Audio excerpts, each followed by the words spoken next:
A renowned artist and teacher, Ian Fennelly is definitely one of the most positive and kind-hearted creatives I have ever met. He has a contagious can-do attitude that, allied with his outstanding teacher skills, motivates anyone to grab a paintbrush and delve into art making. You can find more of his work over on his Instagram page at Ian Fennelly, but for now, please join us as we talk about why Ian draws big, how art communities are essential to your artistic growth, tips on dealing with trolls, color and composition as storytelling tools, and why everyone can and should make art. Want to be part of the show? Then send in your questions or topics you'd like to see covered to our email at hello@etchrlab.com. If you send us an audio recording, we might include it in the episode. Hi, I'm Anya, and this is Make More Art, a podcast by Etchr, meant to inspire you to keep on creating. Now let's hear from our guest. Ian, my first question for you is, when did you first fall in love with art? Wow, that's a great question to start with, Anya. I've always loved it. I think the short answer to that is I fell in love with it when I was very little, when I was a baby artist, before I went to art college, and it was the thing that I always did. It was the thing that I always loved doing. And I think when you're little and you're kind of good at something, or you think you're good at something, your perception is that I can do this, I can draw, and you get lots and lots of positive feedback from people. It just encourages you, to do it more. And then gradually, I suppose you get better, and you find out that at school you're maybe better at drawing than perhaps other people in your class. And it's that positive reinforcement, and you teach things you're good. So your teacher gives you jobs to go and do. If somebody needs to go and draw something for the nativity play at Christmas time, you get the job to do it. And it's those little things and the little baby steps at a very early age, but they're so important, because they give you that confidence and that belief. Even though looking back at the time, you're probably not as good as you think you are, but all that matters at that stage is just having that confidence, isn't it? So that's when I fell in love with it. And I've loved it ever since. And I probably love it even more now. I think probably in the last 5 years, I've fallen in love with it even more so because of the community that we're in now with the internet and social media. And I think it's a really positive aspect for the creative people that we can connect with each other. And I think I love it even more because so much of what I do now is not just about me working. It's me connecting with people and talking to people like yourself, and doing workshops for Etchr, and just meeting that community of people out there. So I love that aspect of it, and it's probably made me just appreciate so much the world that I'm involved in and the work that I do. Wow, that's beautiful. It makes a lot of sense. I mean, so, okay, so you were a kid and you loved art. And what I see a lot in our communities, a lot of artists getting discouraged because art gets hard at some point when you have that perception that you're not as good as you want to be. And then you lack that confidence and that positive reinforcement. Has that ever happened to you, that you were on a stage that you did not know how to proceed and you were not believing in yourself?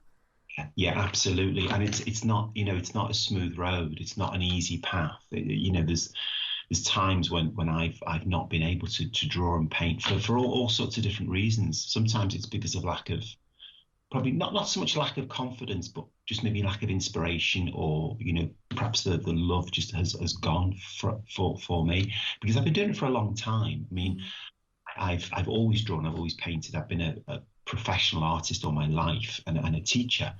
But there's been times when I couldn't really draw or paint. When the children came along, we've got two children, when they were really little, and I was a full-time primary school teacher. So I was teaching small children full time. So I was working, coming home, marking books, had to look after the kids, put the kids to bed, bath the kids, and there was just no time for art. So I kind of like didn't fall out of love with it, but it just wasn't a part of my life at that particular time. And then also when I started working kind of with galleries and getting into the kind of commercial art world, sometimes you get knocked back, and you're getting kind of knocked back for the wrong reasons, because you're getting knocked back from galleries, not because your work isn't good, but just because they can't sell it. because all they're interested in, obviously, is the business side. So you get rejected from a commercial gallery, and it's nothing to do with your work. Your work might be the best work you've ever done, but if they're not going to sell it, It's then the they're not interested. market. And it's a marketing thing, and that can be really difficult as well. So, along the way, there's lots of challenges. But I think now, personally, I feel it's a lot easier for people because there's so many more communities involved. There's an awful lot of Facebook groups, and there's lots of events that happen all the time, lots of virtual events and real events. So you can connect with people a lot more than I think you could, say, 10 or 15 or 20 years ago. When I left college, when I left university, I was at art college down in London, and I kind of felt very isolated because, I left London, I left a lot of my student friends behind, and I was suddenly just immersed in the commercial art world with kind of no training, no idea how to deal with it. And suddenly all my work was just being judged, not on artistic terms, but just on terms of, well, are we going to be able to make money out of this, Ian? No, so they weren't interested. And that's really hard to overcome.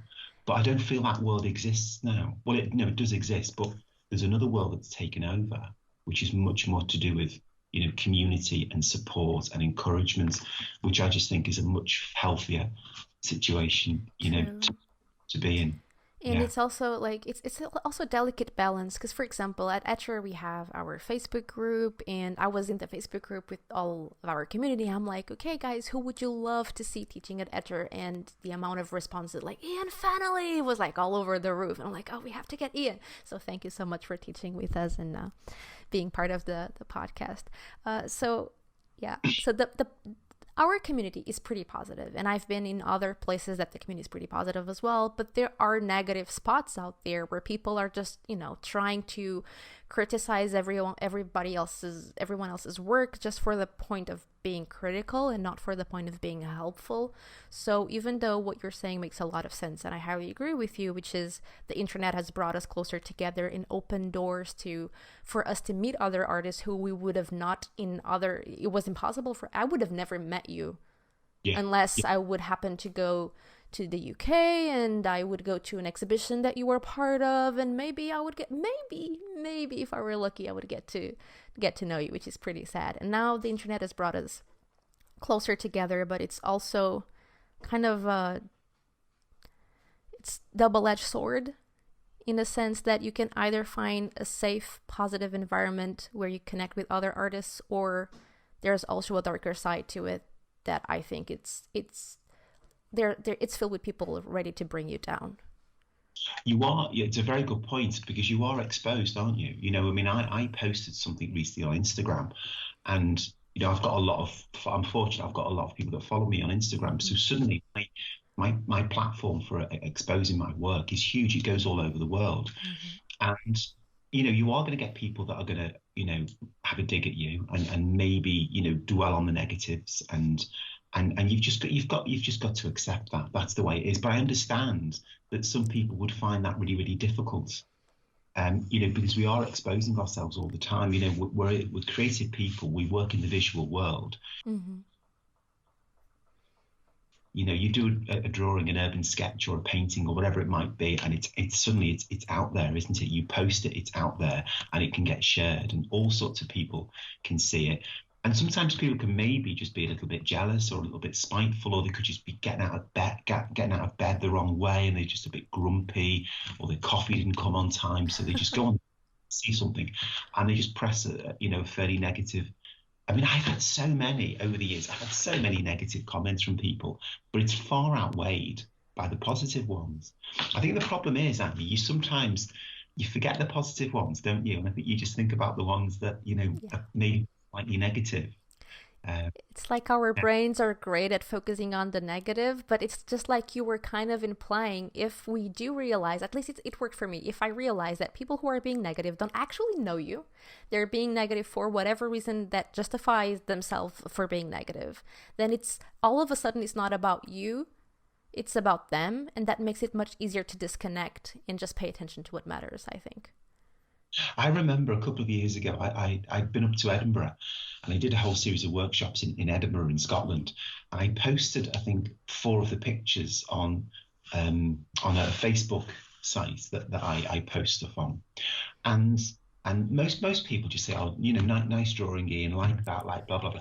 Maybe one lady, and I can't remember her name, she's not a friend of mine, but she did a full-on crit, and she wrote this massive big long appraisal of, well, it was quite negative as well, saying, well, that one doesn't work because there's too much colour, that one doesn't work because the perspective's wrong, that one doesn't work because there's too much detail, and she really went to town. So I just left it up there because I thought it was quite funny. But then she got so many subsequent comments from other people, and they were all basically saying, look, just just ease off a little bit. All Ian's done is just posted stuff for us to enjoy, and to he's just sharing it. It's a gallery. He's not a student who's looking for his kind of appraisal from his tutor, because I think she just misunderstood, and she just really went for it. And it's still up there. You can probably still find it. But it took me back to my student days. I felt like I was a naughty child at school who'd got my homework wrong. Oh my goodness. Oh, there are people out there for everything. And thank you for sharing that story. That's hilarious. My goodness. So, focusing more on your art now. You are more of a watercolorist, and you like to draw big. Yeah. Why big? Okay, that's a great question. When I'm working on location, I don't just rock up and do the first thing that presents itself to me. So for example, when I was in Porto a couple of years ago at the symposium, I spend a lot of time working out the composition and the thing that I want to draw to tell the story of the place. And to tell the story of the place, I need a lot of detail. There's a lot of little things going on in the pictures. So, for example, in Porto, it could be there's a Vespa park there. There's an amazing crack going down the wall. There's a beautiful sign. There's a lovely facade on the building. There's a little narrow passageway. There's some cobbles on the street.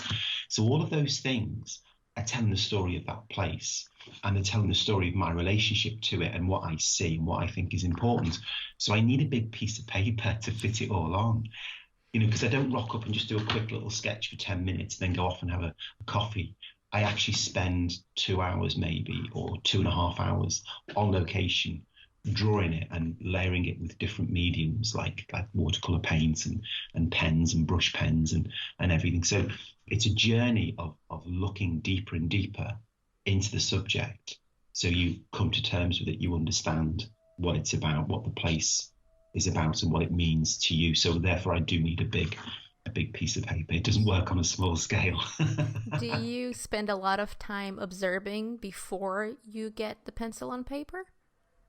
I don't spend a lot. I do spend some time. Yeah, I do. I spend a lot of time wandering around and looking at things from different angles. So if we just use the example of Porto again, for example, I would, if I went down to, say, the harbour, down to the quayside, and I knew there was something around one of those little squares that I wanted to draw, because I remember there's some old little churches right down on the quayside.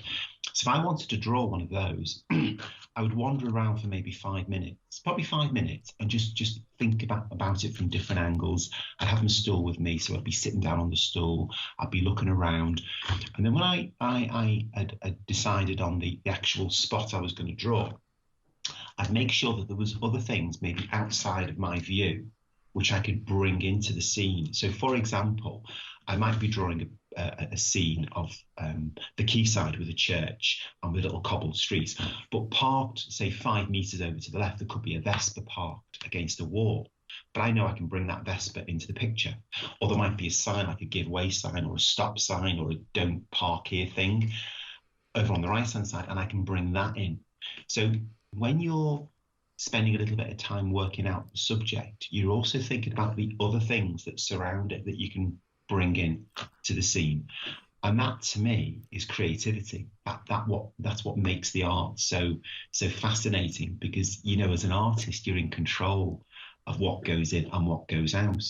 So I spend a lot of time thinking not just specifically about the subject, but about other things around the edges that can be brought in to the picture. I mean, I don't do it in a silly way.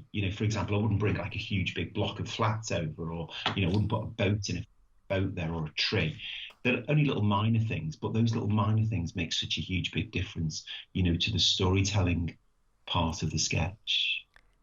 That's beautiful. And another thing that I noticed in your art is your use of color. You use very bright, warm colors, and it's not all over the place. You know exactly where you're placing color. You make a conscious, it's a choice of yours. So it's not just about the composition, what you bring in and what you exclude. It's also about storytelling through color. Would you mind expanding a little bit on that?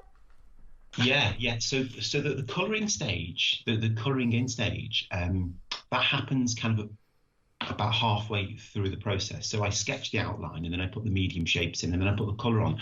And with the colour, I always feel there's two strands to it. There's the observable colour, the local colour, the colour that you can see in reality. So, for example, I'm going to go back to Porto again. There was one particular sketch that I did, and it had this bright yellow facade on the building. So that would be localized color. That would be a color that you really would have to paint that building yellow because it's yellow. And if you didn't do it yellow, you could argue, well, what's the point in doing it anyway? It's a yellow building. It's what's grabbed your attention. You do it yellow. But then when the yellow goes on, that yellow has a life of its own and it's talking back to you. It's communicating back to you. It's saying something to you. And it's saying to you, I need something else now. Yellow by itself isn't happening. So, maybe I need some Prussian blue, or I need some ultramarine blue, or maybe I need some burnt sienna or alizarin crimson or green gold. I need something else to play with. And that's where the kind of the drama and the expression and the excitement all starts to happen. And you're kind of controlling it, but at the same time, you're letting it play on the page and you're giving it its own life just to kind of explore all the shapes that you've drawn. So it's really important you've got the shapes down in the first place because it's exploring those shapes. And sometimes it goes into one of those shapes and sometimes it decides to go over the edge and maybe it goes off somewhere else. So what you're doing is you're just facilitating it. You're allowing it to have a life of its own. Wow. So it's a very emotional part of the process. But you see, that only works as well, Anya, because you've got the structure down in the first place. And then when the paint's dry, you can then start layering it with other things. So you can layer it with brush pens and you can calm it down. And then you can start adding the detail on top.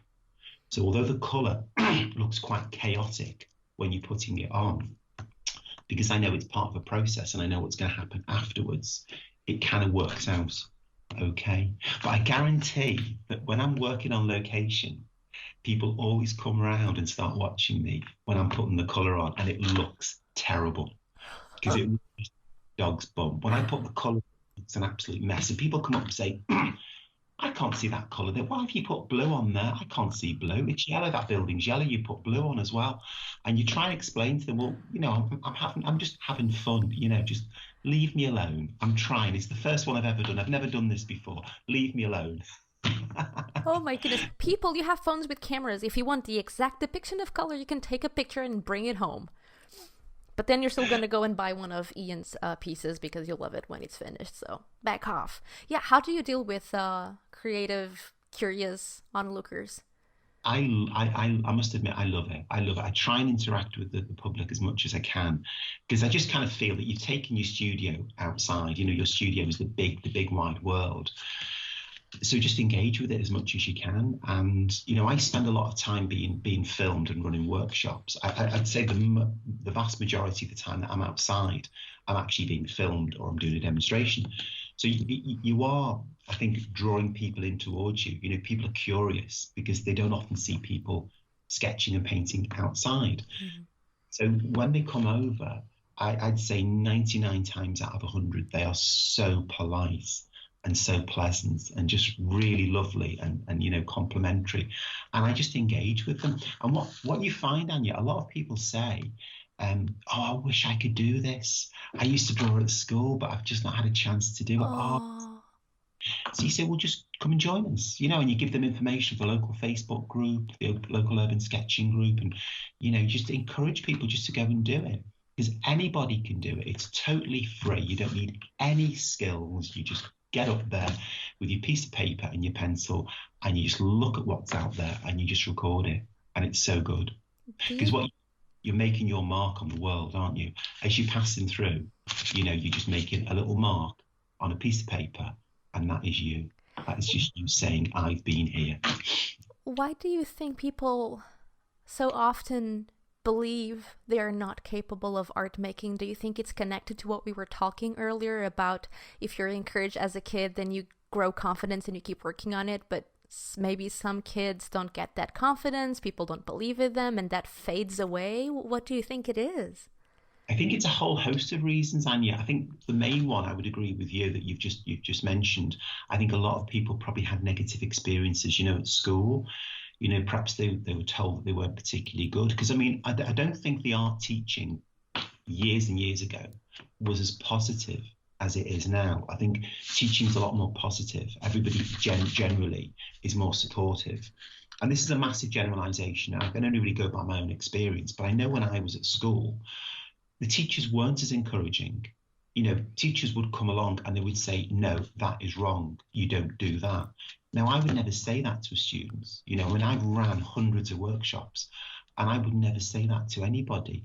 I like to think that when I run a workshop, I'm really supportive and really encouraging for people. But I know a lot of people have come up to me and said, I'd love to do this, but I was always told when I was at school I wasn't very good. And then life takes over, doesn't it? Because I think a lot of people think that art is a bit of a luxury that they perhaps can't afford the time for. I mean, I'm fortunate because I make a living out of it, and I travel all over the world, and I do all sorts of stuff. So I'm fortunate, but I know there's a lot of people that perhaps have got other types of jobs, non-creative jobs, and they finish their job and they're just exhausted. And the last thing they want to do is pick up a pen and go off and get soaking wet outside, trying to draw a soggy building. So I can understand that. But I think if you've got the desire to do it and you want to do it, I just don't think you should deny yourself. I think you should give yourself the opportunity. And even if it's just a quick little sketch and you only do it once a week with a group of friends, I really think you should do it, because you just don't know where it's going to lead. You don't know where it's going to take you. Yeah, and sometimes when you spend a lot of time not drawing or painting, it's not like you lose the love for it, but it becomes so buried deep within that you forget how it makes you feel when you actually make art. And I'm saying that because we were talking, you have two children and I have a baby, and for us who always loved art, we had to pause it for a little while the kids were tiny. I'm pausing it right now. I barely have time to make art, and it kind of pains me because I love it so much that I try to make room for it. But for someone who is not that visually passionate or does not understand yet how much they love it, like you're saying, they might need a little push to practice it every once and again. Because it's like almost like making sports. You really don't feel like getting out of bed to run, but when you do it, you feel so much better afterwards. Absolutely, yeah. I think the other thing as well is that a lot of people feel that maybe they're not good enough to do it. I think they feel that they need like a baseline of a certain level before they can begin. And I mean, my argument would be, well, everybody's got to start somewhere. You know, every sketch, even my best drawings, they've all started off as a dot, which turns into a line, which turns into a shape. And it's the same analogy with somebody's own kind of personal development. We've all got to start somewhere. And if you don't start, you'll never find out, will you? You'll never know where it's going to lead.